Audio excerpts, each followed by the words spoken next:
پایین آوردن پرچم مشهد تبرسی 17 دیما.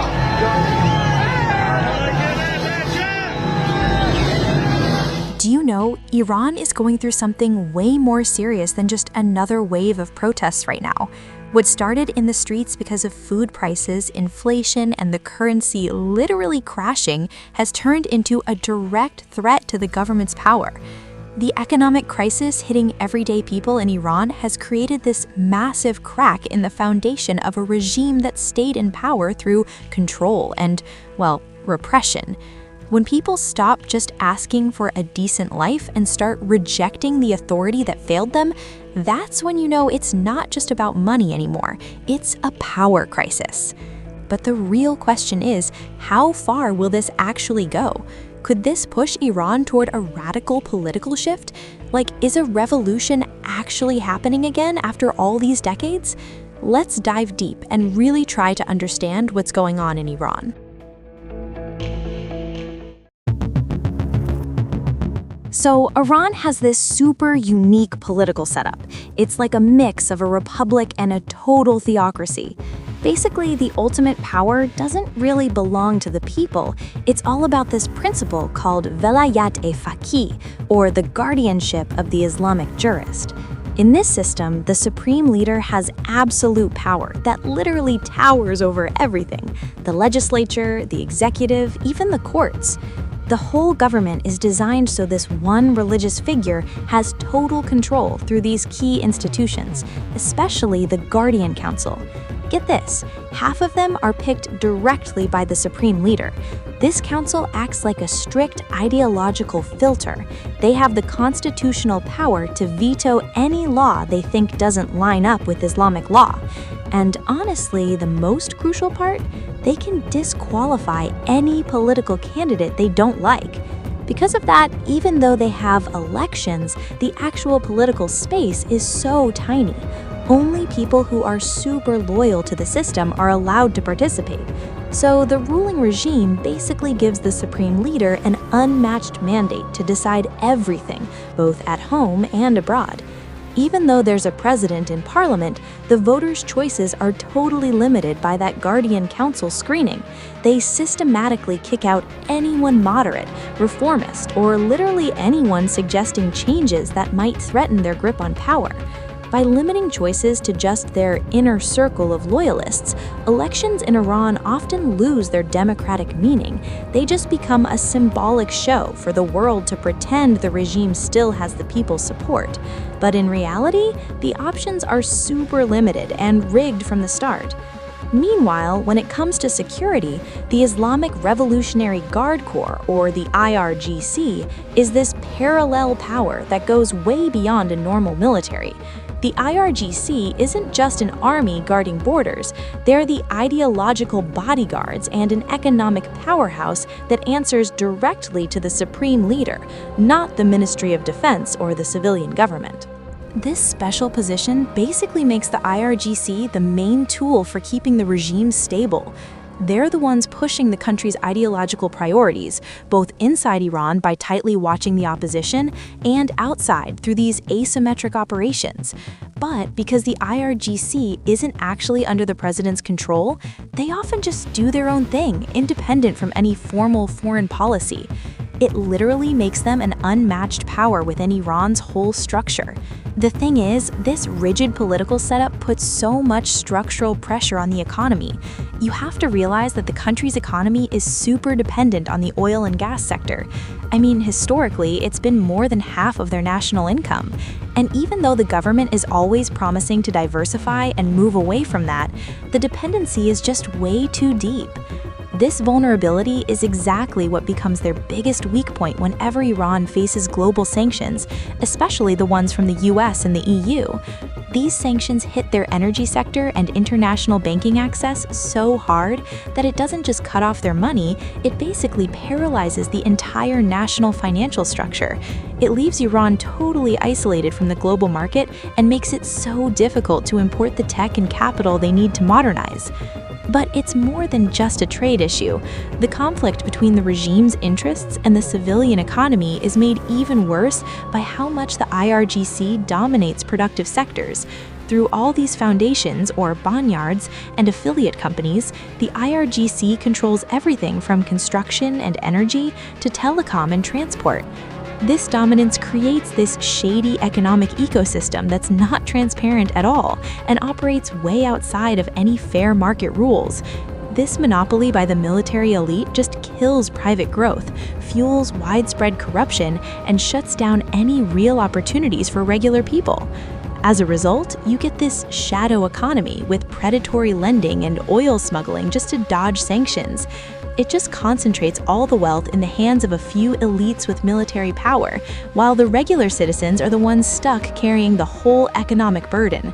It's the combination of this bold foreign policy, including that provocative nuclear program, and this militarized economic management that's triggered these international sanctions that are just suffocating the country right now. So these sanctions have basically cut off Iran from the global banking system, restricted their oil sales, and frozen the country's assets abroad. And honestly, the impact is felt everywhere, from the big picture down to everyday life.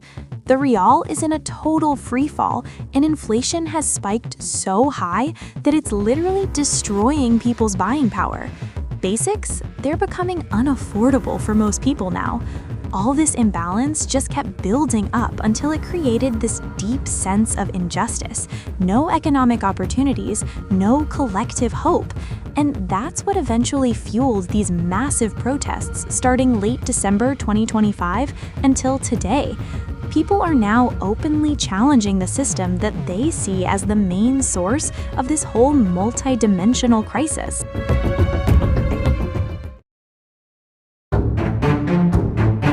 Iran is literally going through a massive currency crisis right now, and the inflation, it's insane. This whole situation is basically stripping away any cover and showing just how fragile Iran's economic structure really is. At the end of December 2025, the Iranian rial hit an all-time low that we've never seen before. On the free market, it was crashing between 1.38 to 1.45 million rials for just one single US dollar.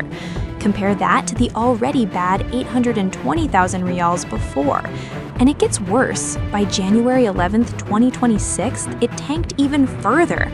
The rial has basically lost its value 20,000 times over in the last 4 decades. This isn't just some boring statistic, it's a total systemic disaster that's destroying everyday life. Things are so tense that imported goods are becoming impossible to buy. Normal trade in places like the traditional bazaars has completely stopped because sellers are just paralyzed. They literally can't set a stable price because the currency is moving so wildly every single hour. It got so bad that the governor of the central bank actually resigned. It's like a total move of desperation, showing they've completely lost control of the country's money. And this didn't just happen out of nowhere. It's tied to this super high inflation that's crushing the middle and lower class. Official data, which honestly usually looks way better than the actual nightmare on the ground, says annual inflation has passed 42%. But the price of basic food, that spiked by like 72% in just 1 year. This brutal jump in food prices is way higher than what people are actually earning, so it's creating this huge new gap of poverty. Basic stuff like bread, fruit, oil, and medicine are now out of reach for so many families. They're being forced to make extreme cuts. For a lot of people, this isn't about lifestyle choices anymore. It's an existential choice between eating or paying for things like transport and their kids' school, especially now that government subsidies, which used to be their safety net, have been cut or restricted because the budget is just gone. This whole crisis basically shows this massive disconnect between what the people actually need and the regime's obsession with their own ideological goals. Like, for decades, Iran has been dumping insane amounts of money into their military, funding regional allies for geopolitical fights, and keeping the IRGC and their proxy networks running abroad. All these overseas commitments are literally draining their bank accounts. It's leaving zero room for investing in the country's actual infrastructure, which is honestly falling apart. And when international sanctions cut off their oil money, everything hit a breaking point. They lost their main source of income, leaving the government totally stuck. They can't stabilize the currency, and they definitely can't fund the social programs or economic help that people desperately need right now. The impact of focusing only on military power and geopolitics is made even worse by an economy that just isn't competitive. Basically, military-linked groups have an absolute monopoly over almost every productive sector. Most big projects, international trade, and major industries are controlled by companies tied to state foundations. These guys get all the perks, like access to subsidized exchange rates that regular people can't even touch. This totally crushes small and medium businesses. They're supposed to be the engine of growth, but they can't survive when the formal market shrinks, and they're forced to deal with skyrocketing costs from the black market. So people turn to the informal economy just to survive. But this shadow economy has no safety nets, no legal protection, and zero job security. It's weakening the entire country's foundation. The massive protests shaking Iran since late December 2025 didn't just happen out of nowhere. They're rooted in economic suffering that finally hit its limit. It all started when the merchants at Tehran's Grand Bazaar began to strike. They had to close their shops because the Rial crashed so hard they couldn't even put a price tag on their goods anymore. This move quickly sparked a wave of solidarity from workers, students, and regular citizens all across the major cities. Hunger is hitting hard, like food prices are literally skyrocketing and the cost of living just doesn't make sense anymore. This became the breaking point that sent protest waves spreading fast across hundreds of cities in 31 Iranian provinces. Even though it started with the price of bread and inflation, the movement shifted fast. People realized their economic struggles wouldn't end without a total change in how the country is run. So the focus shifted drastically. The crowd isn't just asking for lower prices anymore. They're going straight for the top. Protesters are shouting loud against the government and the symbols of theocracy, even chanting slogans directly targeting the supreme leader, Ayatollah Ali Khamenei. This shift shows that people are done believing in fixes from within the system. They want a fundamental political change.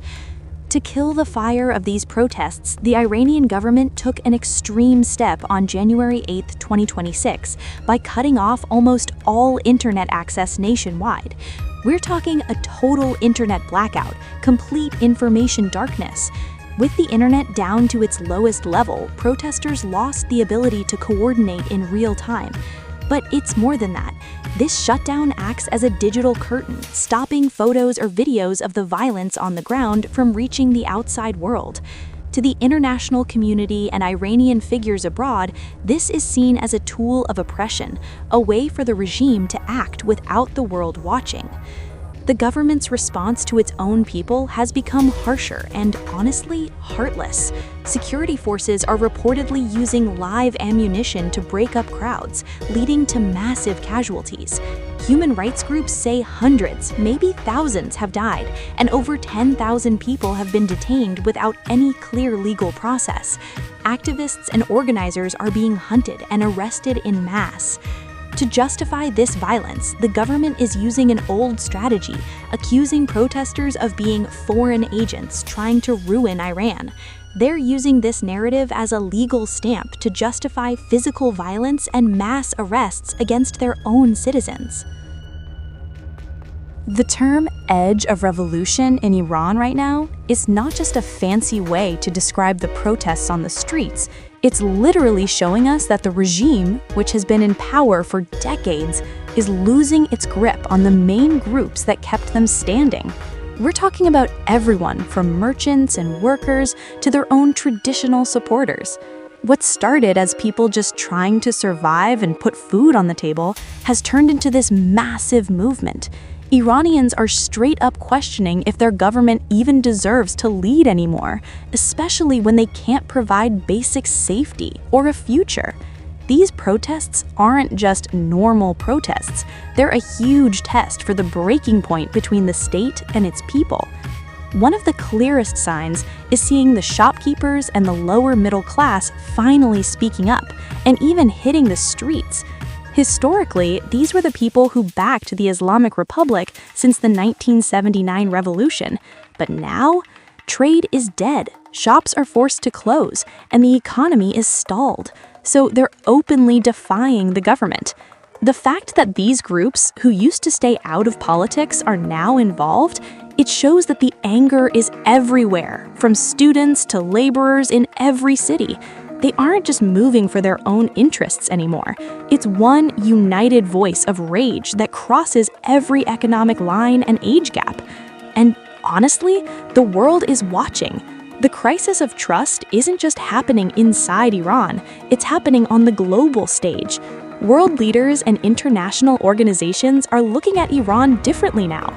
The German chancellor even made a super bold statement, saying the regime might be in its final days. That's a massive signal that the world sees Ayatollah Ali Khamenei's regime as being on its last legs. You can see it in the new sanctions, diplomats being evacuated from Tehran, and the UN's harsh criticism of the police brutality. International support for Iran is basically crumbling. Ali Khamenei's regime isn't being seen as a power player anymore. Instead, they're being viewed as a government that's lost its moral compass in how they treat their own people. So, political experts are saying that the protests exploding right now are totally different from the economic ones we saw in the past. This wave of demonstrations that started in late December, it's heavily driven by this radical energy from young people and students. They're not just asking for a better economy anymore, they're literally attacking the core symbols of a power that's been in control for decades. They're directly calling out Ayatollah Ali Khamenei and demanding the regime give them total freedom to decide Iran's future. These kids are just flat out rejecting the whole religious narrative the government has used to control everyone for so long. For them, this is a fight for a future that's actually new. We saw big protests back in 2022, remember? The Woman Life Freedom movement? That was sparked by the death of Mahsa Amini while she was in custody for a dress code violation. Back then, it was super focused on social issues, women's rights, and freedom of choice. It shook the government, sure, but it wasn't on this scale. Honestly, the Khamenei regime should be shaking right now because this is way more dangerous for them. These protests are rooted in a collapsed economy that every single person in Iran is feeling, no exceptions. It's uniting everyone, making this crisis so deep and so hard to put out if the government just tries to use guns. The anger isn't stopping even with dozens of deaths. If anything, it's just making people more fired up to topple the power. Iran is at a massive crossroads. The government basically has two choices: actually reform and compromise with the people, or keep using violence and face a full-blown revolution. But since they're just shutting down communication and hitting protesters with force, people feel like talking is over. This crisis might soon decide if Iran stays a theocracy or changes into something we haven't seen since the 1979 revolution.